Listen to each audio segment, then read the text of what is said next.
Virtual digital assets या VD markets उम्मीद से अधिक नरम अमेरिकी इन्फ्लेशन डेटा के कारण उच्च स्तर पर ट्रेड कर रहे हैं, जिससे डिजिटल एसेट की मंदी को झटका लगा है। बिटकॉइन मार्केट कैप के हिसाब से सबसे बड़ी क्रिप्टो करेंसी $66,000 के महत्वपूर्ण निशान से ऊपर ट्रेड कर रही है। दिलचस्प बात यह है कि ये रैली अप्रैल में हुई यूएस कंज्यूमर प्राइस इंडेक्स के आंकड़े मार्च से कम हो गए। साथ ही डिटेल सेल्स रिपोर्ट भी थोड़ी सुस्त रही। ये डेटा निवेशकों के लिए एक राहत के रूप में आया है। उन्हें डर है कि बढ़ती इन्फ्लेशन और एक गर्म अर्थव्यवस्था फेडरल रिजर्व को अपने नरम रुख से पीछे हटने और यहाँ तक कि ब्याज दरों में बढ़ोतरी पर विचार करने के लिए मजबूर कर सकती है। इस बीच रॉबिनहुड स्टॉक ट्रेडिंग प्लेटफॉर्म पर एक ही दिन में $5 बिलियन का इक्विटी ट्रेडिंग वॉल्यूम देखा गया, जो पिछले 12 महीनों में सबसे बड़े ट्रेडिंग वॉल्यूम में से एक है। रॉबिनहुड के सबसे हालिया मासिक मैट्रिक्स मार्च के पूरे महीने में इक्विटी ट्रेडिंग वॉल्यूम में $84.7 बिलियन दिखाते हैं, जो औसतन $2.7 बिलियन प्रति दिन है। इसके अलावा USDC stable coin issuer circle एक प्रत्याशित IPO की तैयारी के लिए अपने कानूनी आधार को आयरलैंड से संयुक्त राज्य अमेरिका में स्थानांतरित करने के लिए तैयार है। ये कदम सार्वजनिक रूप से ट्रेड करने वाली एंटिटी बनाने के सर्कल के लक्ष्यों के अनुरूप है, क्योंकि इसका उद्देश्य ऑपरेशंस और रेगुलेटरी कंप्लायंस एफर्ट्स को सुव्यवस्थित करना है। कंपनी ने इस कदम को सुविधाजनक बनाने के लिए अदालती कागजी कार्रवाई दायर की है और विशेषज्ञों का अनुमान है कि टैक्स कंसिडरेशंस और रेगुलेटरी फ्रेमवर्क्स ने निर्णय को प्रभावित किया होगा। पिछले 24 घंटों में 5% की वृद्धि के साथ वैश्विक crypto currency market cap $2.39 trillion पर थी। कुल ट्रेडिंग वॉल्यूम 42% बढ़कर $99 बिलियन हो गई। इसके अलावा अप्रैल की शुरुआत के बाद से 1 बिलियन से अधिक नए टोकन बनाए गए हैं, जिसमें से 370,000 से अधिक नए टोकन इथेरियम नेटवर्क पर मिंट किए गए हैं और 640,000 से अधिक नए टोकन ज्यादातर मीम कॉइन सोलाना पर लॉन्च किए गए हैं। CoinGecko एक क्रिप्टो एनालिटिक टूल में अब 600 से अधिक टोकन के साथ एक मीम कॉइन कैटेगरी शामिल है, जिसका मूल्य $52.7 बिलियन है, जो टेथर के USDT के आधे से अधिक है। आगे बढ़ते हुए बिटगेट एक क्रिप्टो एक्सचेंज बाइनेंस, OKX और क्यूकॉइन के नक्शे कदम पर चलते हुए अपना खुद का ब्लॉकचेन इकोसिस्टम बनाने के लिए तैयार है। बिटगेट ऑन चेन लेयर अपने विकास को गति देते हुए नेटिव डैप्स को बिटगेट वॉलेट में एकीकृत करेगा। एक्सचेंज में ट्रस्ट वॉलेट टोकन के समान एक नेटिव टोकन BWB भी है, जो ट्रांजैक्शन फीस को ऑफसेट कर सकता है। आगे बढ़ते हुए रेवोल्यूट बिजनेस ने पूरे यूरोप में बिजनेसेस के लिए क्रिप्टो करेंसी परचेज प्रोसेस को सरल बनाते हुए फ्लोकी को सूचीबद्ध किया है। न्यू बैंक, जिसकी 150 से अधिक देशों में उपस्थिति है और 40 मिलियन से अधिक का कस्टमर बेस है, ने खुद को यूरोप के प्रमुख ऑनलाइन बैंक के रूप में स्थापित किया है। अपेक्षा से कम इन्फ्लेशन रीडिंग के बाद यूएस स्टॉक फ्यूचर्स में वृद्धि हुई, जिससे प्रमुख औसत रिकॉर्ड ऊंचाई पर पहुंच गए। Dow Jones industrial average futures में 0.1% की बढ़ोतरी हुई। S&P 500 फ्यूचर्स में फ्लैट ट्रेड हुआ, जबकि Nasdaq 100 फ्यूचर्स में 0.2% की बढ़त हुई। बिटकॉइन 5.2% ऊपर $66,160 पर ट्रेड कर रहा था। दूसरी सबसे बड़ी क्रिप्टो करेंसी इथेरियम 3% बढ़कर $3,000 पर ट्रेड कर रही थी। BNB 2% बढ़कर $581 पर ट्रेड कर रहा था। सोलाना SOL 12% ऊपर था और $162 पर ट्रेड कर रहा था। कार्डानो का ADA टोकन 4.6% बढ़कर $0.45 पर ट्रेड कर रहा था। अवलांच AVAX 5% अधिक $34.8 पर ट्रेड कर रहा था। पॉलीगॉन मैटिक 3.3% बढ़कर $0.68 पर ट्रेड कर रहा था। पॉपुलर मीम कॉइन डोज 3% बढ़कर $0.15 पर ट्रेड कर रहा था।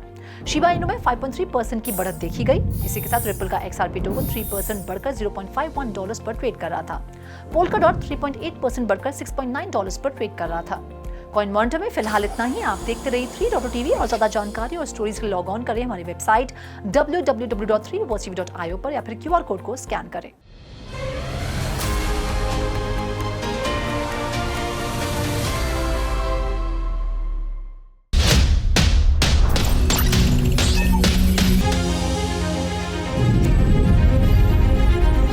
With 3.TV, stay connected with the world of blockchain. Stay up to date with infinite world of NFTs. Come explore and evolve with 3.TV in the metaverse. So many coins, so much volatility. 3.TV delivers the news that matters. BitGet, a crypto exchange, is set to create its own blockchain ecosystem following the footsteps of Binance, OKX, and KuCoin. The BitGet on-chain layer will integrate native dApps into the BitGet wallet, accelerating its development. While the exchange also has a native token, BWB, similar to Trust Wallet token, which can offset transaction fees, the BitGet on-chain layer ecosystem fund will invest in Web3 trading services and provide staking services. BitGet Wallet, a popular personal custody wallet in the Asia-Pacific region, has over 20 million users. The local token BWB is set to be launched this quarter, with 5% of its maximum supply allocated to community members during the pre-launch event. The token aims to strengthen the BitGet wallet and on-chain layer ecosystem through governance voting, participation rights in launchpad events, staking rewards, and payment of multi-chain transaction fees. USDC stablecoin issuer Circle is set to relocate its legal base from Ireland to the United States in preparation for an anticipated IPO. The move aligns with Circle's goals for becoming a publicly traded entity as it aims to streamline operations and regulatory compliance efforts. The company has filed court paperwork to facilitate the move, and experts speculate that tax considerations and regulatory frameworks may have influenced the decision. Circle's spokesperson declined to provide specific details about the rationale behind the relocation. With a market cap of approximately $33 billion, USDC competes closely with Tether's USDT for market share. Goldman Sachs, Fidelity, and BlackRock are among the industry heavyweights supporting Circle's strategic initiatives. The application for an IPO has been before the SEC since Jan 11. If Circle successfully relocates to the US, it can leverage the regulatory environment and market conditions in the US to strengthen its journey towards becoming a publicly traded company.